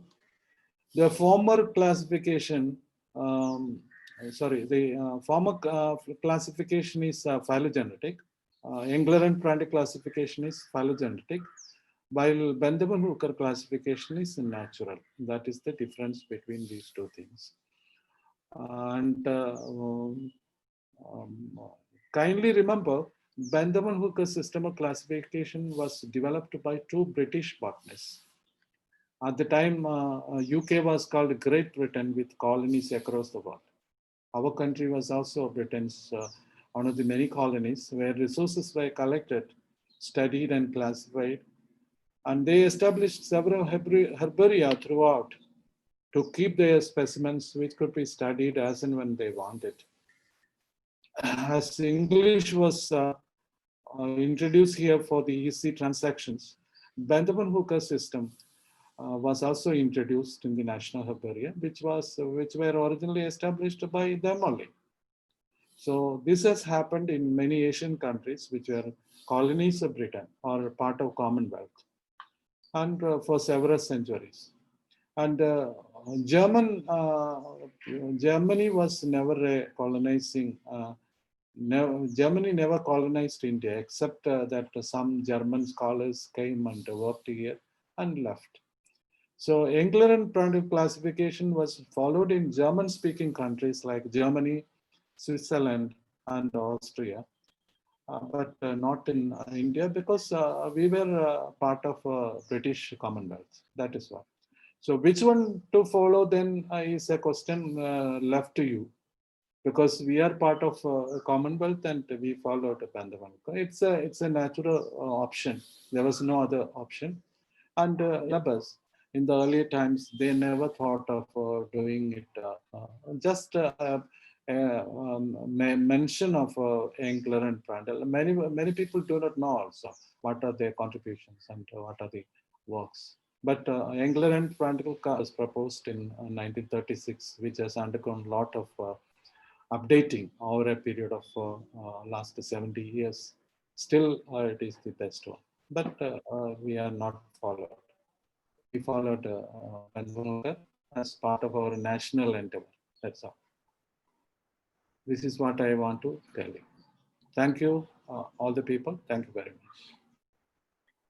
Thank you so much, sir, for such a brilliant talk and excellent presentation.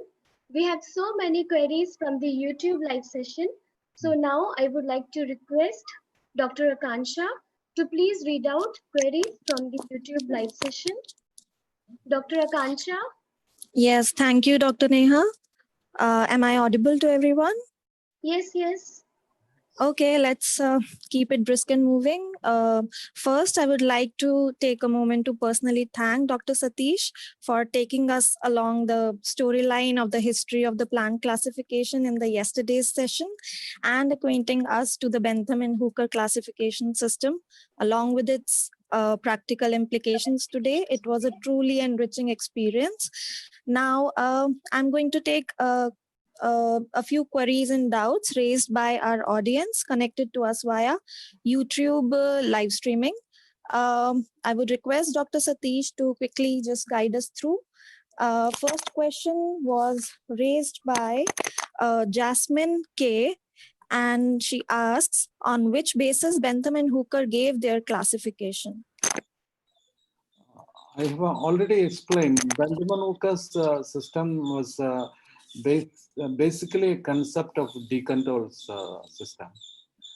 That was the inspiration or motivation of Bentham to work a little bit detail. Originally, because since Bentham worked in Paris for several decades, And he was influenced by the French botanist classification. And he made use of it. He was so much impressed by the way in which it was arranged. So he worked on it, and along with J.D. Hooker at a later date, he made elaboration of the system, and which ultimately became their own system.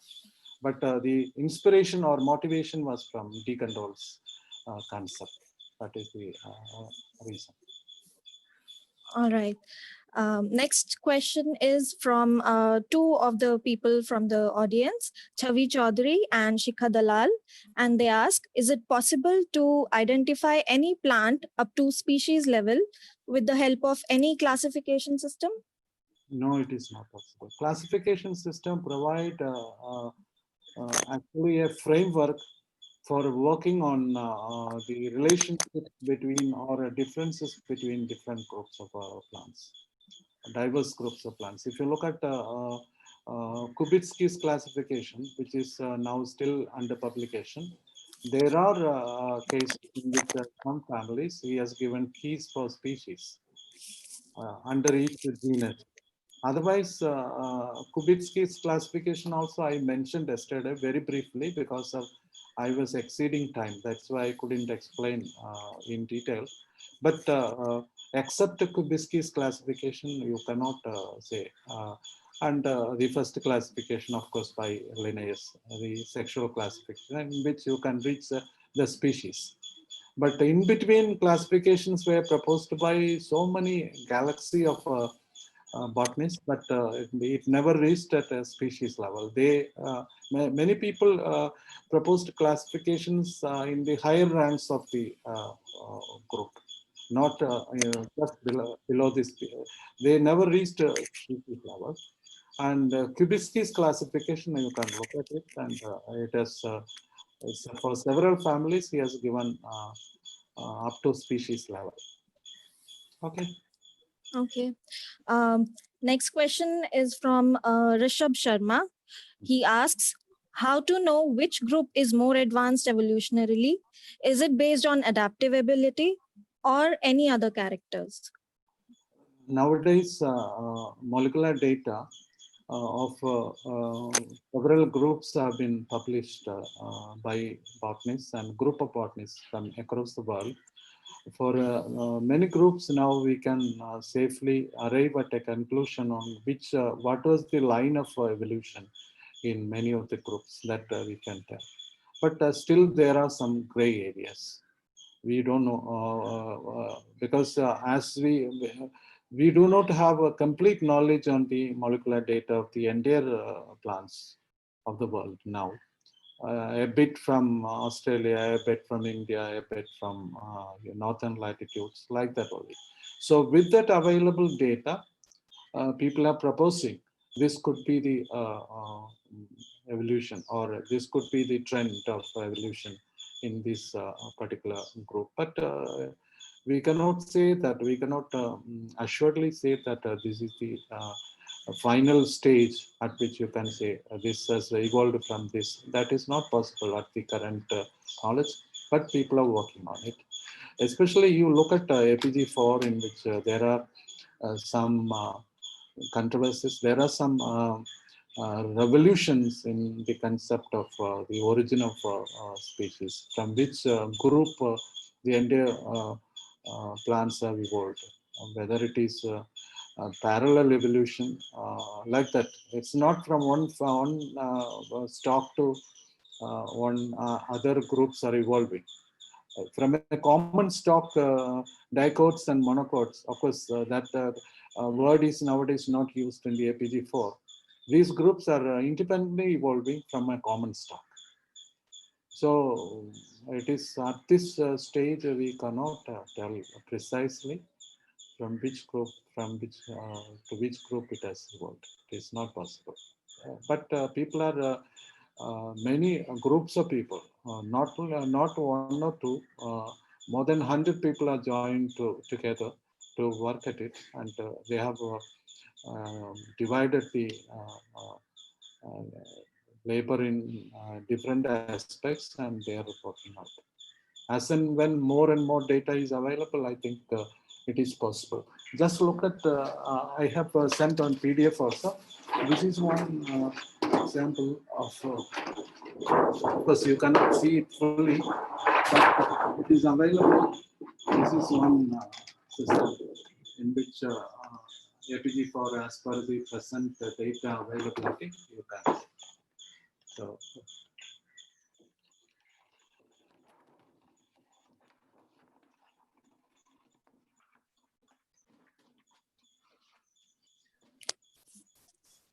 that's a beautiful illustration, sir. Next question is from a bunch of people from the audience, Ekta, Melinda, Jasmine, and Shivali. And they ask, how do we decide which character is advanced and which one is primitive? And how do you differentiate between the two types of characters? this is actually an age-old question, which has been repeatedly answered by generations of botanists. If the concept is from complicated things to simple, that is one way of looking at the evolution. And there are other schools of people who think that from simple organisms, it evolves to complicated structures. For example, Orchidaceae, which has a complicated flower structure, it has evolved from primitive group of lily yields, or like that it has continued. So this has been a little problematic to answer because there have been evidences for and against, so we cannot precisely tell. This is the answer. I'm sure you are not happy with my answer. No problem, sir. Next question is from Sheetal Sharma, and she asks if a modern concept of evolution is modern concept of evolution in any way related to the phylogenetic system? Actually, I didn't get the idea of what is the difference between. Could you explain? So it is written, I'll just rephrase it. Is the modern concept of evolution related to phylogenetic system in any aspect? Actually, I never thought of this aspect. I really don't know how to answer this question. Sorry. Okay, let's move ahead. Next question is from Rishabh Sharma, and he asks, is it like the characters which help the species to survive in the current natural environment are regarded as advanced and other characters as primitive? That also difficult to answer at one place, because nowadays, as all of us know, that plants and all the biota experiences unnatural pressures of existence. So we cannot say that in between this struggle for existence, many have disappeared, forcibly by human interventions. So it's very difficult to accept that at this moment. Okay, so next question is from Ayush Sembal, and he asks, we study evolutionary patterns in gamma taxonomy. What are those patterns, and is it same as the Darwin's evolution or different? I don't know what you mentioned about gamma taxonomy or anything, but I would say, tell about Darwin's evolution. Darwin, for your information, Darwin never used the word evolution. He was always concerned with the origin of species, how species originated in different areas, based on their attachment to the environment, and how environment has shaped, or how the pressure of livelihood has shaped their over a period of long period of time. You must watch one movie on Darwin's evolution, Darwin's Origin of Species by BBC, in which as a young person at the age of 25, he is visiting Galapagos Islands, which is off the coast of Costa Rica. And for the first time, he was from a remote area of Britain, and he has come to such a place after at the end of his long journey, and gets a bird's eye view of various things happening in Galapagos Islands. That has tempted him to propose his idea of the origin of species. So at the larger level of evolution, he has not touched upon, but still it has been misinterpreted as he has mentioned that human beings have evolved from apes, things like that. This is never, people have put more stories into his stomach, into his mouth than he himself. But it was a great study for a 5-year period, and he amassed data in such a way to tell the world that this is what is happening in the world, in the origin of different kinds of species. All right, so I'm sure you are not happy with my answer. I'm satisfied though. Okay, then go ahead. Okay, so next question is from Shweta Gupta, and she asks, is it necessary that always advanced characters arise only because of complexity, or they can also be because of simplification? This I have just now answered in Yeah. a little differently, but the question is put in a more sophisticated way. That's all. So we can't tell whether it is from simple to complicated things or from complicated to simple things. There are two schools of thought in this. If you look at the people who worked on different groups, people who professed the evolution in the biotic world, they have proposed these things. If you look at the various examples, you may feel that in one case it is true, in another case the other philosophy is true. So we can't precisely tell. There are in between. There are some complicated things also that makes your concept very difficult to digest. Right. Okay. Next up, Ashutosh Singh wants to know why some taxonomists follow Linnaeus system of classification and some Bentham and Hooker system of classification. Nobody is following Linnaeus classification nowadays. Even in Sweden, nobody is following. Linnaeus classification of dividing the entire plant group into 24 classes based on sexual characters was discussed and rejected just after Linnaeus period. And but that was a beginning for botanists to reach out to species. If you look at the species plantarum, you can easily reach a species, mostly European plants, except some species from Sri Lanka, India, Japan, and others. Otherwise, it is more European plants. But with that data available with the species plantara, it was easy to reach at this species level. But that was rejected even in Sweden. Nowadays, they are not following Linnaeus classification.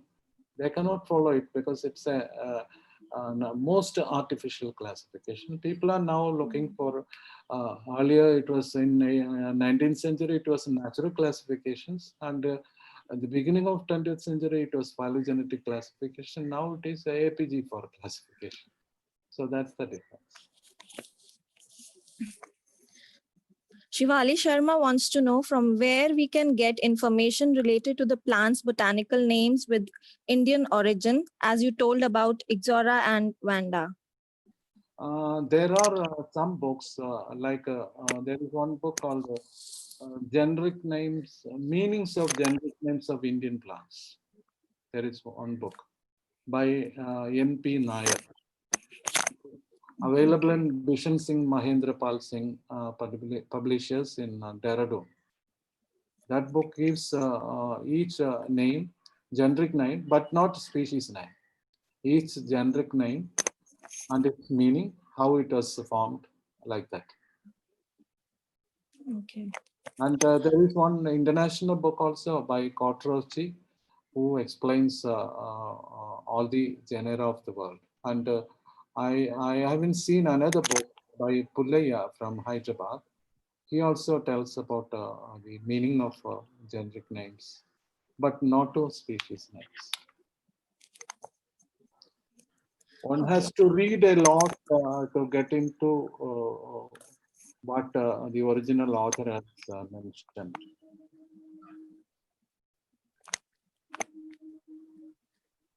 Earlier times when people publish names, new species, they never bother to give the meaning of the name, whether it is a genus or a species. People have never explained why I have named this.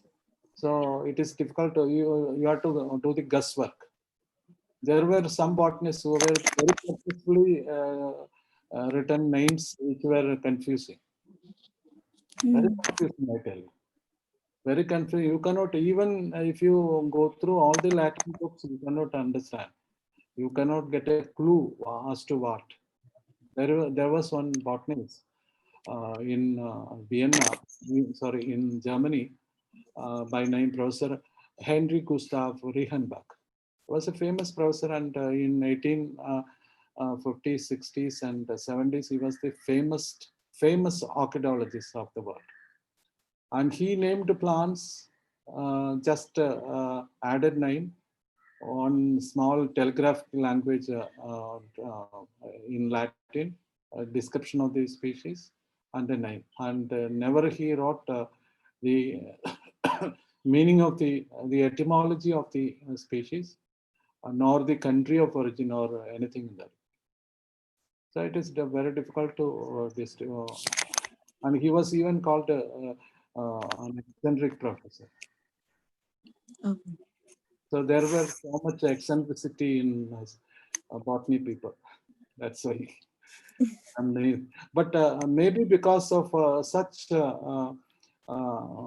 adventures in the past, in the code, in the botanical code, it has been specified that we should give the meaning of the species which you are proposing. Nowadays, people always tell that it is named after a person who collected it, or after a guide, his guide, or a person who helped him in field. Like that, nowadays people write about the etymology of species. But it's really interesting to know the historical journey of the botanical name. The examples that you quoted, they were really interesting, and generated a lot of interest for many of the students, I'm sure. Next question is from Zimik. I'm sorry if I'm pronouncing it incorrectly, but he wants to know, botanical illustration was an important tool in the study of botany. Are they still relevant today in the age of photography and technology? I would say it is still relevant, and many of the workers still use botanical illustrations. But people nowadays, especially Indian botanists, they take shortcuts. Without, if illustration is difficult to make, or if they want to make an illustration which is a horrendous illustration, so they avoid that, and they publish with some color photos, plate. That is the end of it. But real botanists, real taxonomists, they do botanical drawings, and there are a lot of botanical drawings available. And in India, we have one lady in Kalimpong. Her name is Hemleda Pradhan. She is an excellent artist, I tell you. And in Pune, there is a lady who is making good illustrations. And in Kerala also, there are several people. In Rajasthan, there is a person who makes beautiful illustrations. Damodar Gurjar. There are a lot of people, and in different countries, in Thailand, there are societies. In America, there is a society called American Society of Botanical Artists. In Britain also there are. And you won't believe some of the talents, if they make use of, they can make a lot of money also. Even for a single watercolor painting, if it is a good, genuine, just like a Hamlet that does, for each painting, you'll get thousands of dollars. You convert it to Indian rupees. There are good artists in India. Even during British time, they have been utilized for making illustrations. Still now also we have a lot of botanical artists available in different parts of the country, but they are not an organized way. And many people, many new generation of taxonomy students, they take shortcuts. They cannot make a, actually when you make an illustration, you study that plan. If you do not study the plan, that is the most important thing. If a taxonomist make an illustrations, while making illustrations, we are studying that species. That is the most important. So botanical illustrations are very, very important in taxonomic studies. And it is still relevant, and there are many countries which are still following.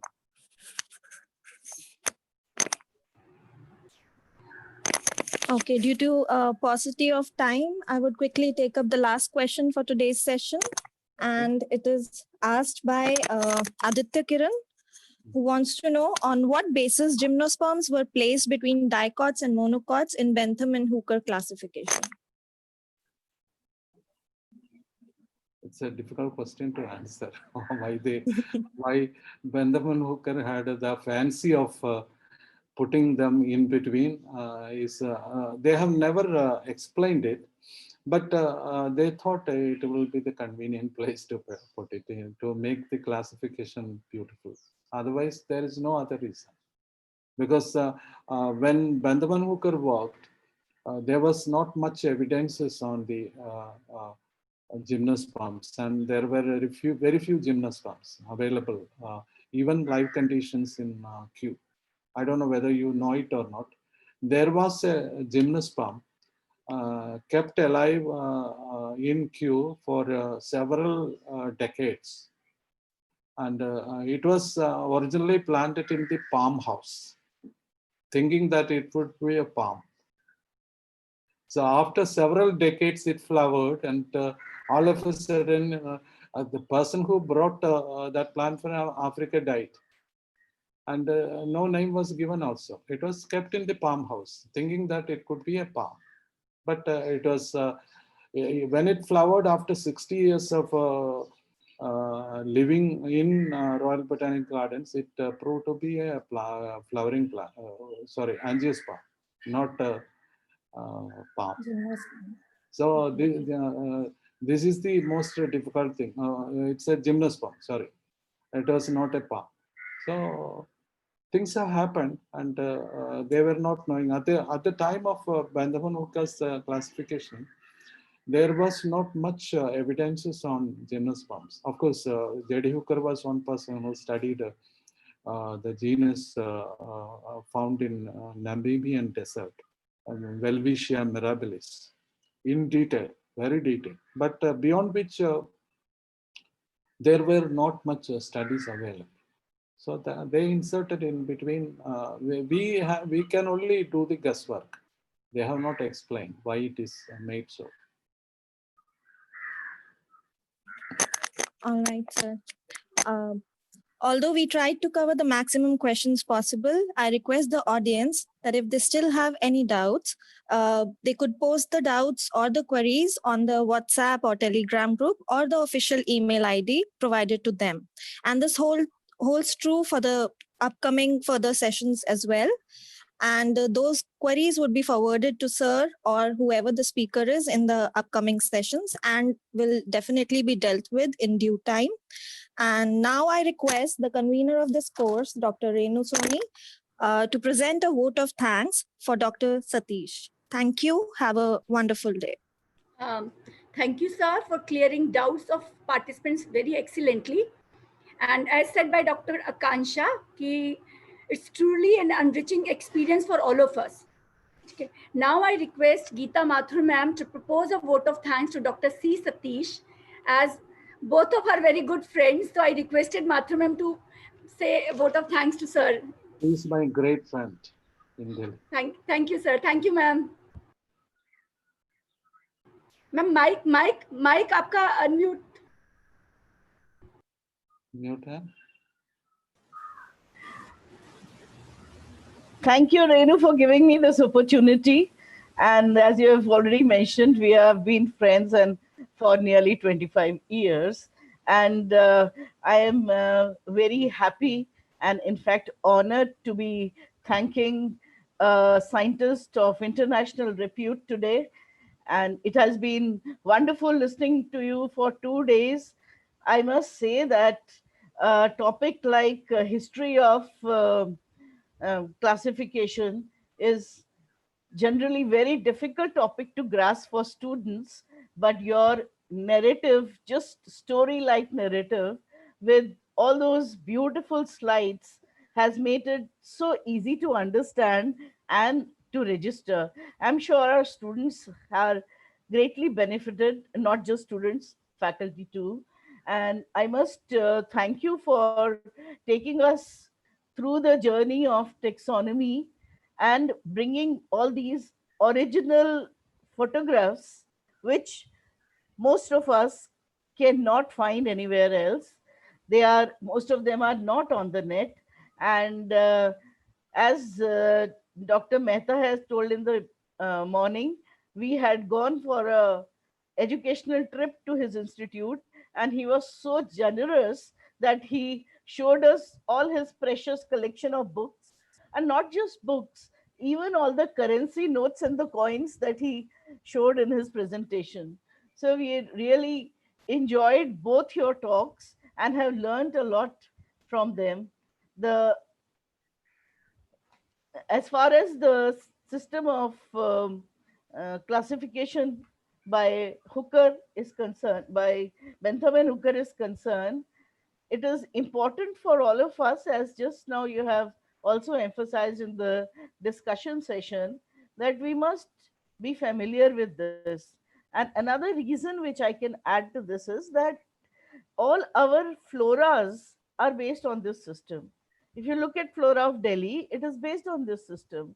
It has become a practice among students to just go in for Google search for simple things, which they should be learning in the correct systematic manner as being taught in classrooms.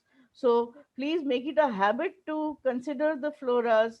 We have the flora of Duthie's flora of Upper Gangetic Plains and Hooker's flora of British India, which I would suggest that all students must look at. In our Gargi library, they are present and they are in the reference section. And I must add here just now a latest achievement in our college. I just got a message today morning that the library is not only totally computerized but also linked to the internet. So sitting at home, you can have access to all the journals that you want to see. And I must congratulate Dr. Pramila Kumar and the librarian for this. Now, coming back to your lecture, sir, it is always a pleasure to interact with such highly informed and knowledgeable scientists who have done original work, and their work has been recognized the world over. It is important to note here that the line diagrams and the sketches, which generally students think are a burden on them when they are doing a taxonomy class, they have a lot of significance because you have the living specimen in your hand. And if you learn to draw from that, it is a tremendous skill which you are picking up. And this can make you a very good botanist in the times to come. So it is important that we observe, we study carefully, consult the floras, and take Sir's advice at being dedicated to what we are doing. If you are passionate, as he is, about botany, and he's also passionate about inspiring young minds into what he's thorough with. And this is an absolutely amazing quality in sir. And every time we interact, when he came to our college, when we stayed in his city for 4 days and we were together for 4 days, I must tell you, we were a very different group of people who returned back to Delhi. His knowledge and his capacity to share what he knows is tremendous. And we are all grateful to you, sir, for this. You have been a wonderful speaker, a wonderful presenter, and a wonderful storyteller for all of us. I would like to thank the organizers for giving me this opportunity to say these few words. And thank you again, sir, for giving us these beautiful lectures in these 2 days and making us understand the subject so thoroughly. Thank you, sir. Thank you. Thank you, Renu. Thank you, Geeta Mathur ma'am, for such a wonderful vote of thanks and really sharing all the experiences of the sir. As a person, I know him. And thank you once again. Thank you, sir, for being with us. Now, further, I take this opportunity to propose a vote of thanks. I express my gratitude to our principal ma'am, Dr. Pramila Kumar, for the guidance and support in every aspect. I also extend my thanks to my superannuated teachers, Shashi Tyagi ma'am, Dr. Kiran Prabha ma'am, Dr. Usha Prasad ma'am, Dr. Geeta Mathur ma'am, for inspiring and always motivating us. Whenever we need help, they are always ready. So thank you, ma'am, for your blessings. I also extend my thanks to Geeta Mehta ma'am for the wonderful introduction and her guidance. I extend my special thanks to Mr. Anuj Bhardwaj for her technical support. Our heartfelt thanks to our participants for attending this course so patiently, and we hope you enjoyed and learn a lot from 2 days session of Dr. C. Satish Kumar. I also extend my thanks to our faculty member, Dr. Neha Singh, organizing secretary, Dr. Akansha Singh, for giving us support in handling smooth conduct of this session. Finally, we move to the end of the session. Stay home, stay safe. Thank you all once again. Now I request all the teachers. Yes, I did. Achha, Mathur ma'am wants to say something. Mathur ma'am, bolo. I just want to add that it is there is sir has a Facebook page. Sir has a page, and I want all the students as well as teachers to go to that page and keep reading all his beautiful stories of scientists and discovery of plants and naming of plants. So this Facebook page is accessible for everyone, and I want all of you to take the benefit of it. Thank you, Renu. Thank you, ma'am. Thank you so much. Now I request teachers all present here can put on your camera so that we have a group photographs like yesterday. All the participants also, if they want to join, they can join in one screen. But Thank you, ma'am. Thank you, sir. Thank you so much, sir. Thank you. Neha, can you take?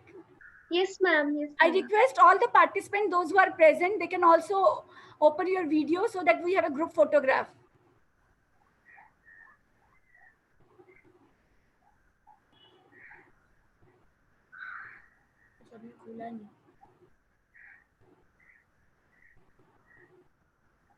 Hurry up, students. We are running short of time.